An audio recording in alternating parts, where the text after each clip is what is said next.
सबसे बड़ा दान कौन सा होता है?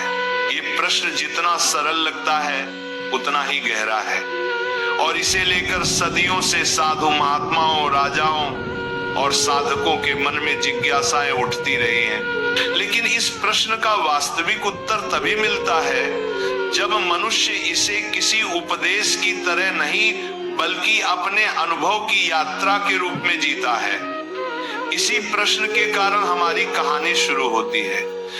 एक साधारण गांव में रहने वाले एक बच्चे सूरज से, जिसकी उम्र भले ही 14 वर्ष थी, लेकिन सोच इतनी गहरी थी कि वह घंटों एक ही प्रश्न पर अपने भीतर विचार करता रहता था। उसकी माँ अक्सर कहती, बेटा दान ही सबसे बड़ा पुण्य है। पर सूरज हर बार मन ही मन एक ही सवाल दोहराता, दान तो कई तरह का होता है, लेकिन उनमें सबसे बड़ा कौन सा? यही प्रश्न उसे एक दिन गांव के बाहर पीपल के वृक्ष के नीचे बैठे एक ज्ञानी साधु महात्मा एकांतदास तक ले आया। साधु का व्यक्तित्व ऐसा था कि जो भी उनके पास आता उसे लगता मानो वह उनके भीतर झांककर उसकी सोच को पढ़ लेते हैं। सूरज ने जैसे ही उनके पास बैठकर यह प्रश्न पूछा, साधु मुस्कुराए, एक ऐसी मुस्कान जिनमें धैर्य, प्रेम और किसी महान सत्य की झलक छुपी थी। उन्होंने कहा, बेटा सबसे बड़ा दान वह नहीं जो देने में सबसे कठिन लगे, बल्कि वह जिसे समझे बिना जीवन कभी पूर्ण नहीं हो पाता। पर इसका उत्तर शब्दों में नहीं, अनुभवों में छुपा है। यदि तुम सचमुच जानना चाहते हो तो 5 दिनों तक मेरे साथ चलो।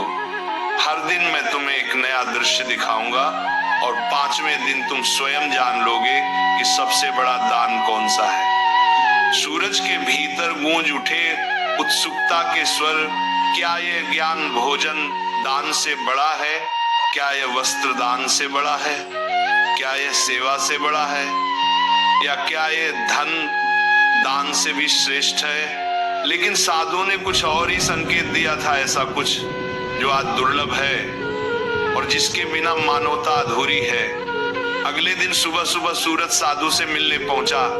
सूरज की पहली किरणें अभी पर्वतों के पीछे से झांकना शुरू ही हुई थी और गांव की ठंडी हवा में शांति ऐसी थी जैसे प्रकृति स्वयं किसी नई सीख का स्वागत कर रही हो। साधु ने उसे बुलाया और दोनों धीरे धीरे चलते हुए गांव के उस हिस्से में पहुंचे जहां एक बूढ़ी औरत सूखी लकड़ियों का भारी गट्ठर सिर पर उठाने की कोशिश कर रही थी। उसका शरीर थका था, हाथ कांप रहे थे और वह हर कदम पर लड़खड़ा रही थी। सूरज ये देखकर खुद को रोक न पाया और तुरंत आगे बढ़कर बोला, अम्मा मैं उठा देता हूँ। वह लकड़ियों का गट्ठर अपने कंधे पर रखकर उसके घर तक ले गया। साधु दूर से ये दृश्य देखते रहे और जब सूरज लौटकर आया तो बोले, ये था पहला पाठ श्रमदान। पर ध्यान रखना सूरज, श्रमदान महान है पर यह अभी सबसे बड़ा दान नहीं। सूरज के मन में नई जिज्ञासा ने जन्म लिया। यदि इतनी मेहनत और सेवा कर देने के बाद भी इसे सबसे बड़ा दान नहीं कहा जाता तो असल में सबसे बड़ा दान क्या हो सकता है? अगले दिन साधु